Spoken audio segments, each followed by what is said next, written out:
Hello friends, இன்றைக்கி பச்சை பயிறு தால் செய்ய போகிறோம். அது கூட பீர்க்கங்காய் கொஞ்சம் ஆட் பண்ணிக்கிறோம். அவ்வளோதான்.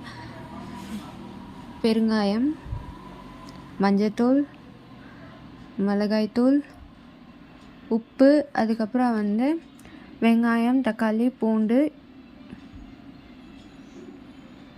போட்டு நல்லா மிக்ஸ் பண்ணி விட்ருங்க. தண்ணி ஊற்றி எல்லாம் ஒன்றோட ஒன்று மிக்ஸ் பண்ணால் மட்டும்தான் நம்மளுக்கு நல்லா வரும்.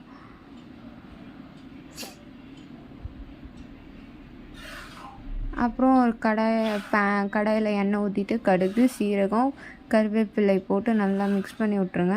இப்போ நம்ம குக்கரில் தாளித்தோம்ல, அதை எடுத்து ஊற்றி மிக்ஸ் பண்ணி விட்டிங்கன்னா நம்மளோட தால் ரெடி. அது கூட கொத்தமல்லி தழை, கஸ்தூரி மேத்தி போட்டு நல்லா மிக்ஸ் பண்ணி விட்ருங்க. டேஸ்ட் பர்ஃபெக்டாக சூப்பராக இருக்கும். ட்ரை பண்ணி பார்த்துட்டு எப்படி இருக்குன்னு சொல்லுங்கள். மறக்காமல் சப்ஸ்கிரைப் பண்ணுங்கள். பாய்.